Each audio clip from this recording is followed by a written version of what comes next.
What is going on, you sexy motherfuckers? This is Beastars, and we're back in my closet, and I'm back on this chair because this is honestly the ideal setup for me. Just getting to talk and also spin like a crazy person. Fucking love it. Yes, we're gonna do this forever. At least until I break this fucking chair. But anyway, we are here today to bring you another video, and that video, let me just spin back around so I'm facing the camera, is my haul for this month. Got some things, a lot of really fun stuff to show you this month, a lot of stuff that I was looking forward to, a lot of surprises. So let's just get on to all of this shit that I have bought this month, and there's a couple things I need to talk to you about at the end of the video, so stay tuned for that shit, because there are going to be some very exciting developments come August, so. But let's get on to the let's get on to the shit, let's curse excessively, because we're edgy and cool. And the first thing that I have some, like, not manga that I want to show off first, that I got this month, because I fucking love them. And the first one was, I saw that this was coming out. I think it did come out in July. I saw it was coming out months and months ago, and I couldn't tell what the fuck it was, based on the cover alone, but it's called Laura Dean Keeps Breaking Up With Me. Now this, I fucking love this, because one, the art is just absolutely adorable and cute. I love the way the artist just draws people and hair and just background elements. I'm trying to find some good art to show you, but it's like I can't find like the ideal bullshit. But there's a lot of like pink accents along with the black and white, which is really fucking cool. And this is it's about a lesbian one, which is fucking cool. I fucking love books about lesbians. Yes, sign me the fuck up. And it's mostly about like toxic relationships and how they can affect your like pretty much your entire life, and how your life can revolve around things that you think at first are like really good for you because you want to be in a relationship and you want to be loved, but it's all about like taking a step back and just seeing things for what they really are, and sort of analyzing whether or not those relationships you're in are healthy, and if they're affecting the ones around you. This is a very sweet story, and the ending is absolutely a delight. I love it so much. So much. I absolutely adore it. And speaking of comics, though, this comes with a little aside. So, late last year, I went to my local game store, which is also like part comic shop, and I signed up for a subscription for this comic, and I completely fucking forgot. I absolutely, utterly forgot that I signed up for a subscription to this comic. And I got an email, like, earlier this month, like, hey, we got issue 3 of this comic in. And I was like, oh, fuck, right. I signed up for a subscription, but I only ever received an email for volume 3. So I figured, like, oh, I'll just go pick up volume 3 and then hunt down volumes 1 and 2, sure, whatever. Turns out they had all 3 waiting for me at this fucking comic shop for months and months, and they're probably like, where the fuck is she? When is she gonna pick up her fucking books? And, that would be Magic the Gathering Chandra, because I'm trash and I fucking will buy anything with Magic the Gathering on the cover, because I'm an idiot. But anyway, I got first 3 issues of Magic the Gathering Chandra. Fucking bitch-ass wonderful boy Tybalt here on the cover. I fucking love that boy. But yeah, this was an unexpected surprise. I was honestly just expecting to get volume 3 because they emailed me about it, but apparently they've had volumes 1 and 2 sitting in that fucking shop waiting for me to pick them up. So yeah, I got these. I don't collect a lot of single issues very often. I usually wait for like a trade paperback, but I honestly could not wait. It's Magic the Gathering shit, and I love it too much to have to wait for the compiled edition. I had to get the single volumes because I'm obsessed, and they got me. They got their claws into me. They got their hooks in me.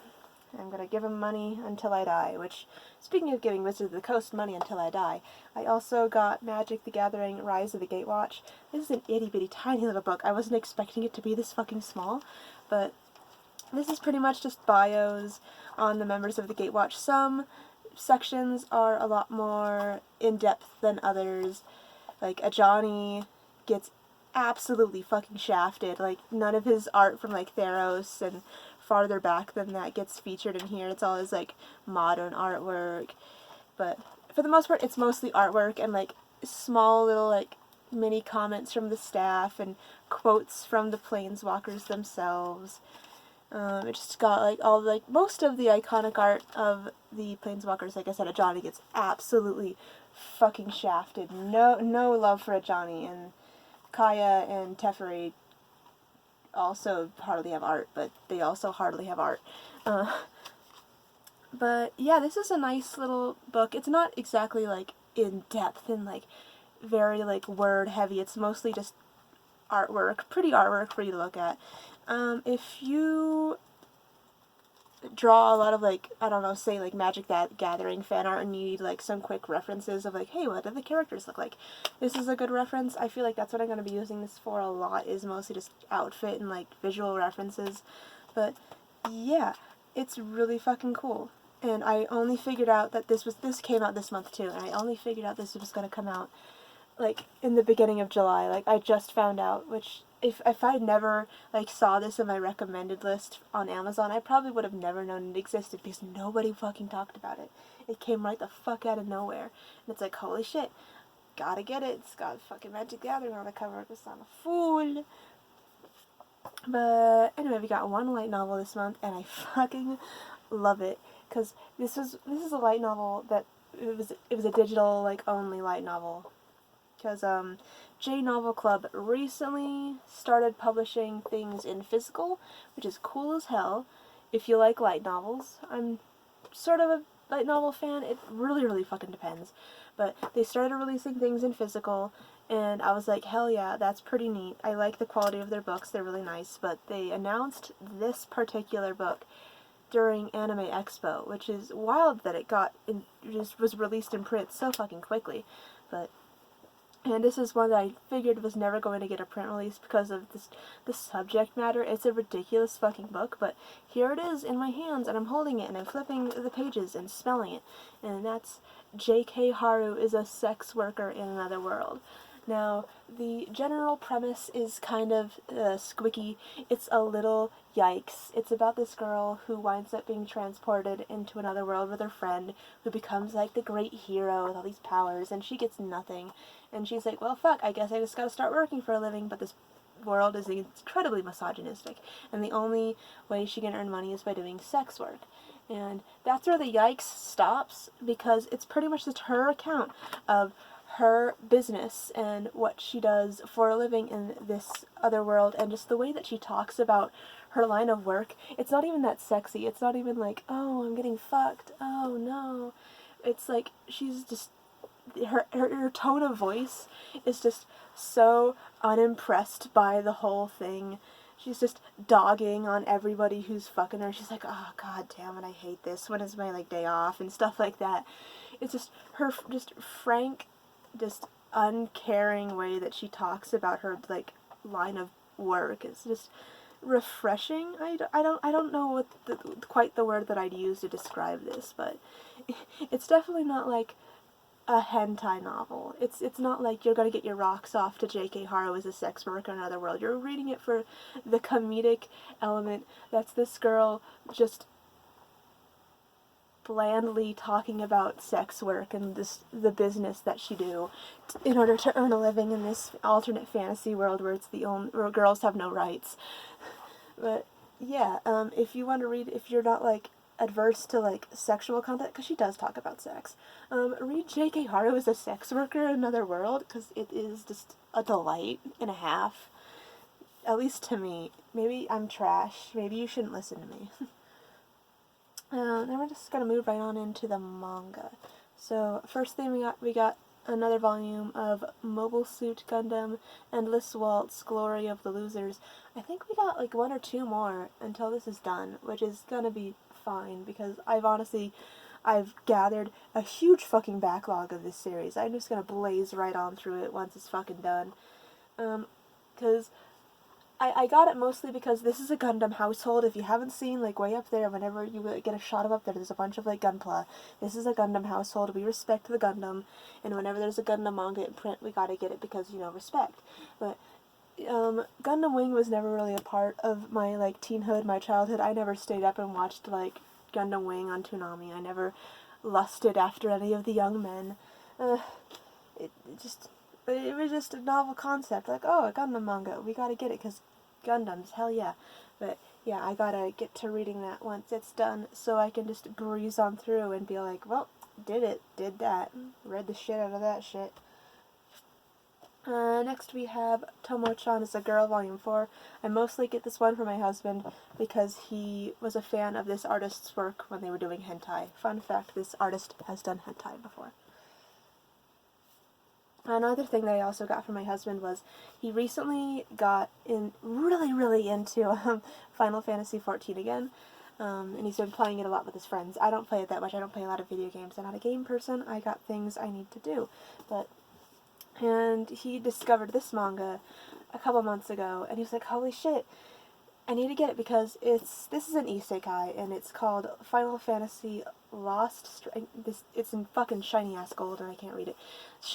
Final Fantasy Lost Stranger. It's about a guy who works at Square Enix, and he works on Final Fantasy XIV, and he gets transported into another world that's like Final Fantasy XIV-esque, so he knows like all this shit about Final Fantasy XIV. He's got all this inside knowledge.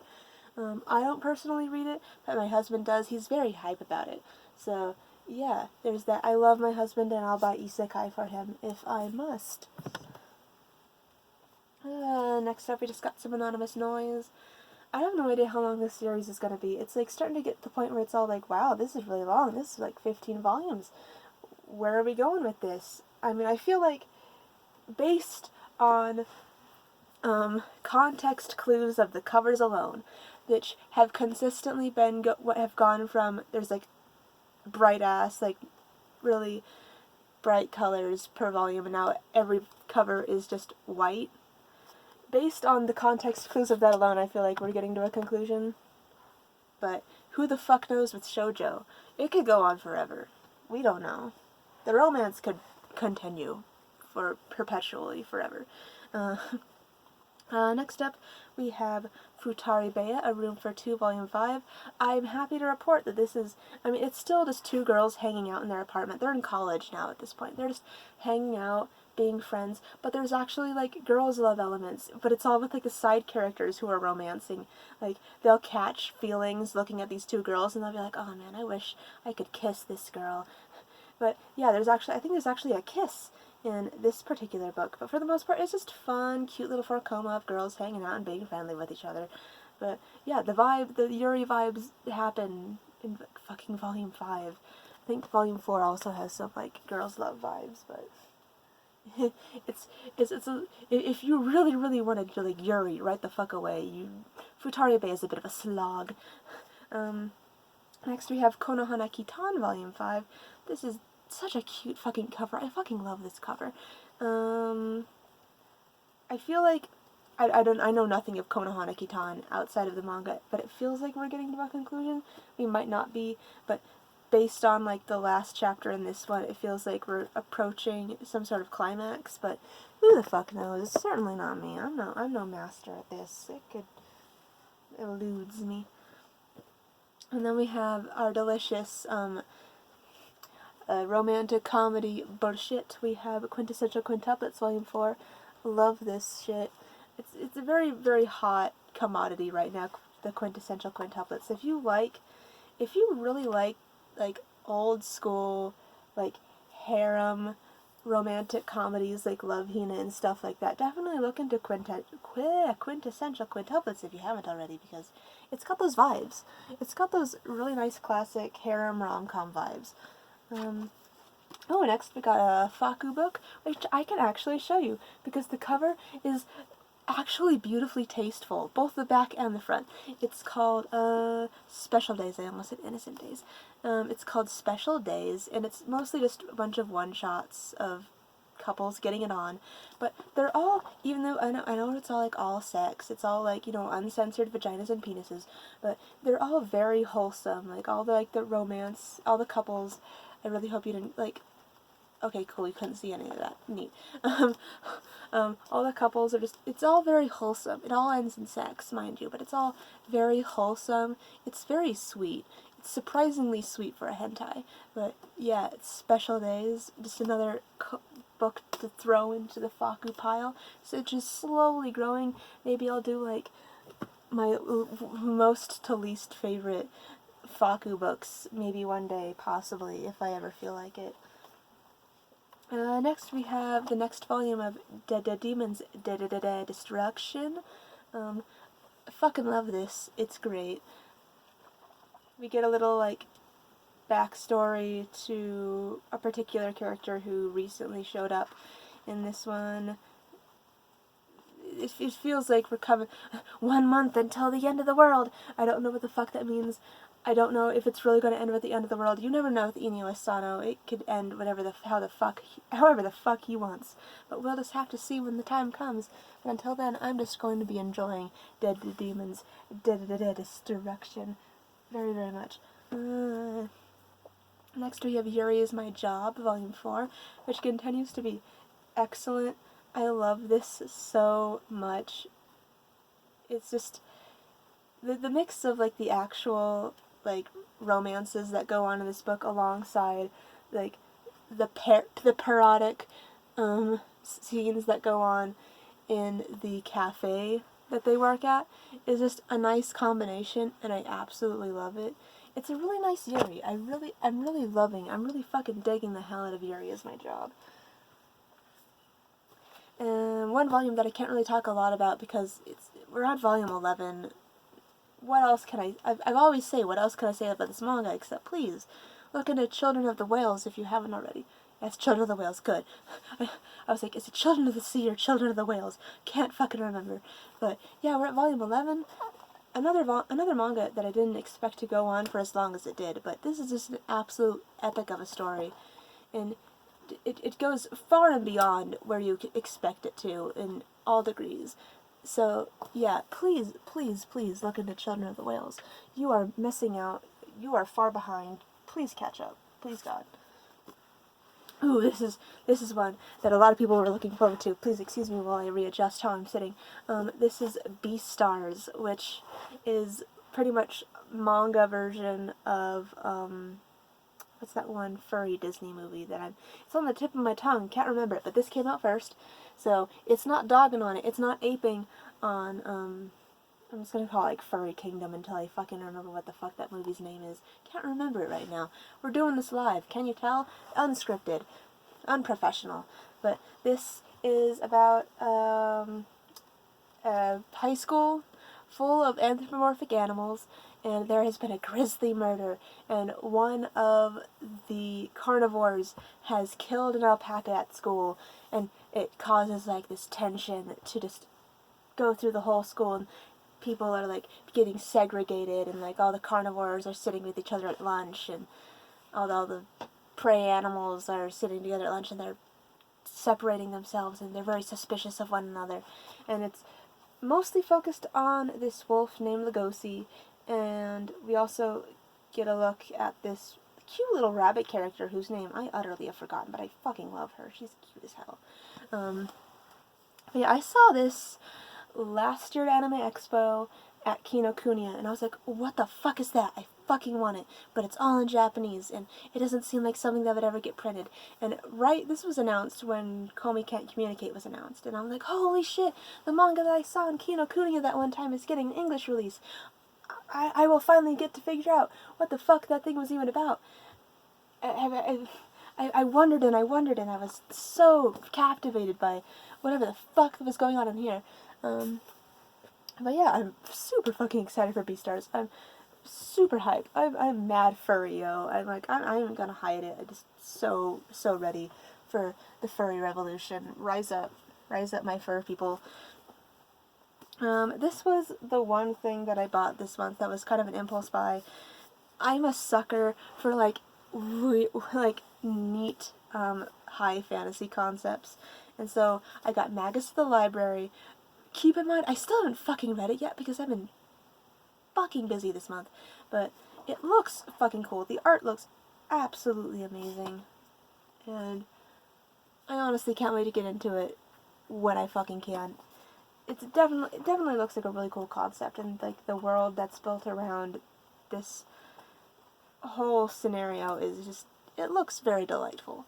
So yeah, there's my one impulse buy for the month. Everything else was stuff I planned to get, because I have plans that require money. Next we have Silver Spoon, Volume 9. I fucking love Silver Spoon. It's just great. Not much I can say about it other than it's fucking great. Hiromu Arakawa is just an absolute visionary, and I fucking love all of her work. Even though I don't collect all of her work, she's just fucking great. I love her. I love that cow bitch. Next we have the always funny Grand Blue Dreaming Volume 7. I just love this manga. It always gets a sensible chuckle out of me. And this volume was no fucking exception, let me tell you boys. I'm speeding things along, because I still got a bit of a stack. Next we have Today's Menu for the Emiya Family Volume 2, the only Fate manga that I have in my collection purely because it's a cooking manga, and I fucking love cooking. Like, I know there's some people that are, like, absolutely adverse to cooking, and there are people who are like, feminine stereotypes, blah, blah, blah, but I fucking love cooking. Like, fuck it. I fucking love cooking. Cooking calms me, it soothes me. I have crazy anxiety, and the one thing that I fucking love doing that I can just lose myself in and just like, all my worries are gone, is when I'm fucking cooking. And so, whenever there's a manga, it's like, here's all these fucking cool-ass recipes. It's like, oh, give me that bitch. Give me that shit. Give me those recipes. And even if there's, like, double recipes, like, you're bound to run into the same recipe once or twice, so you collect, like, a bunch of cooking manga. It's just delightful because they're all like, here's a different way to make it. And so I really want to make the karage that appears in this one. And yeah. Next up, we gotta reach down. We have Blade of the Immortal. This is Omnibus 8. There's 2 more of these to go. I think 9 just came out, but I like to keep like a volume or 2 behind on Blade of the Immortal because I don't care about it that much, but I care enough about it to buy it because it's a good story, but it's not my favorite. But yeah, it's heavy as shit. These books are bricks. You could hurt someone with these if you threw them at them hard enough. That's my review. Thanks for coming to my TED Talk. Next up, we have Miss Kobayashi's Dragon Maid Volume 8. This is mostly about Kana, and if you thought, like, Miss Kobayashi's dad showing up to, not Miss Kobayashi's, Toru's father showing up to Miss Kobayashi's apartment was, like, a dramatic scene in the anime, this is fucking dramatic, because Kana's dad shows up, and the entire volume is just dedicated to the drama that ensues, and it's very heartwarming, as always, because Miss Kobayashi, if anything, is just an absolutely heartwarming treat, despite the fact that Cool Kyo Shinja loves him some titties. I'll just say that. Next we have Our Dreams at Dusk, Volume 2. This volume is, it speaks, I'm trying to like come up with like words to say about this volume because it has shit to say, this very specific volume. Mostly about people needing to be exposed to things and experience things at their own pace. You can't force anything upon anyone, no matter how good your intentions are. Even if you have the best intentions for someone, you can't force things. You gotta let people figure things out for themselves, because sometimes bad shit happens. Sometimes things will not go your way, no matter how well-intentioned you are. That's like the moral of this volume. It ends pretty melancholically, but yeah, Our Dreams at Dusk is a beautiful story. Please hop on it. Unless you're a homophobe, in which case, fuck you. Next up we have Heart of Kana Receive, which is just my bouncy, booby, butt, fantasy, volleyball trash. Like, it's a sports manga, but you know what? I'm buying it for the cute girls playing volleyball. You know that, right? Like, they're all in swimsuits and shit. And the artist knows that, too, because you get a lot of shots from below, and it's all like, look at the booty. It's like, oh, I'm looking at the booty. Trust me, I'm looking at the fucking booty. Oh, speaking of booty, we finally have Interspecies Reviewers Volume 2, which is another thing. Like, I love how, like, there's this underlying theme in this haul about sex work. This is another manga that, it's very pervy. It's a straight up just ecchi as bullshit manga, but it's just the positive vibes it has about sex work. It's just all like, yeah, you know, fuck yeah, there's these guys, and they're going around to all these brothels, and they're all like, hey, we're here to be patrons of this brothel, and then we're going to review it, and we're going to post it at the bar we go to, and it's going to bring you all more business. And it's all like, hell yeah, I like this premise. This is a cool premise. I fucking love interspecies reviewers. It's great. And all just the unique ways that they take, like, here's a fantasy race, and here's how this fantasy race would behave if they were all part succubus and they ran a brothel and you paid them to have sex with you. But yeah, I fucking love interspecies reviewers. It's itty bitty though, like, it's itty bitty, and you gotta wait forever between volumes. It's like the elder sister like one. You gotta have some patience if you want to get into interspecies reviewers. Oh, too far. Next we have Yankees. Yankees, Volume 3. I fucking love this manga. It's just perfect blend of just punks fighting. And, oh, I just burped. Fucking cats. My two favorite things in the whole wide world, yeah. I'm just gonna pick all this shit off the ground. We have Gleipnir Volume 3, which, it was ridiculous before. It's a lot more ridiculous now. Like, I wonder if it's just gonna keep getting more and more just absolutely balls to the wall ridiculous, because it keeps on upping the ante. It keeps on raising the bar, and it's all like, wow, Gleipnir, calm down. But, yeah. A lot of titties in this one. This one very specifically had to be wrapped in plastic because there's a lot of titty. Like, a whole lot of titty. Next we have To Your Eternity, Volume 8. No, not Volume 8. Learned a Number. This is Volume 10. And what the fuck is up with this cover? This cover reminds me of, what is it? Like, My Hero Academia, like, Volume, 15? Where it's just a close-up shot of the main character's face, and it's all like, okay, that's boring. But yeah, we've been getting all these, like, cool, like, really nice covers for To Your Eternity. And this one, it's all like, here's just a close-up shot of someone's face, and it's all like, okay. But, I mean, at least the inside art's cool. At least, like, the story itself is more than enough to make up for, like, the weird cover choice this time around. Next up, we got these 3 manga that I'm hype as shit for, boys. The first one, it's really funny because the cover is really, like, oddly reminiscent of my lesbian experience with loneliness. Like, part of me wants to be sus as hell and figure that they aped on the cover style, but this is nothing like my lesbian experience with loneliness. It is a autobiographical manga, and that's kind of where it stops. And it's about this girl, and from what I can tell so far, she just really fucking wants to have sex. She wants the D, but her husband, is it her husband? Are they married? I can't quite remember. It's either her boyfriend or her husband. Has, like, no sex drive, and it's her just being like, I wanna fuck, and he's just like, I'm tired, yo.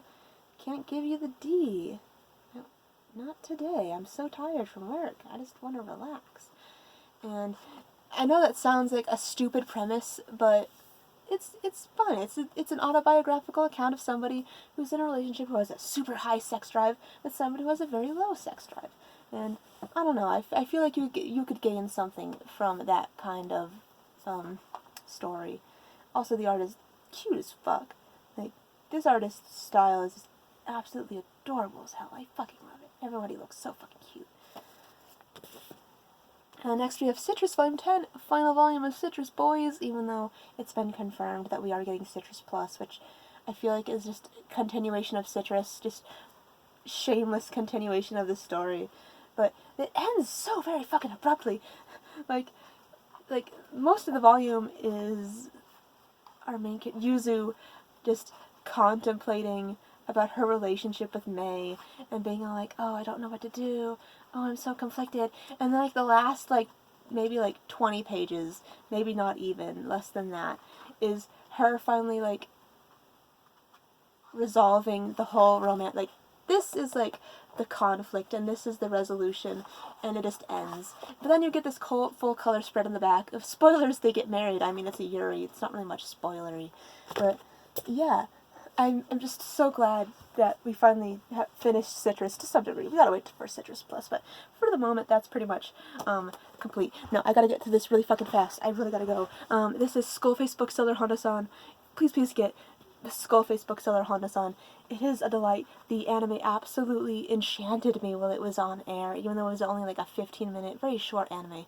It is wonderful. It's about this guy who works at a bookstore. It's a lot. If you work in retail, please buy this. This will speak to your heart. It absolutely will. Now, I have like 30 seconds to tell you at the end of this fucking video. Shh. I'm going to Japan. End of August and into the first week of September. So I'm going to Japan. I'm going to be filming some videos in Japan. Mostly just vlog style videos of me awkwardly filming my feet in Japan because, you know, filming in public is weird. But yeah, look forward to that. I'm going to spin around. Also, I'm addicted to the Arcana. Count Lucio is my fave, and I love him, and I love his titties so much. I want to kiss Julian, though, because he's a sweet little motherfucker. Nadia's cute, too, and Portia. I want to kiss them all. Yeah, the Arcana's ruining my life, and so is Count Lucio, very specifically. Fuck the garbage man. Fuck that goat boy. Piece of shit. Love him. Absolutely. But yeah, that's the end of my video. I'm getting, like, dizzy as shit.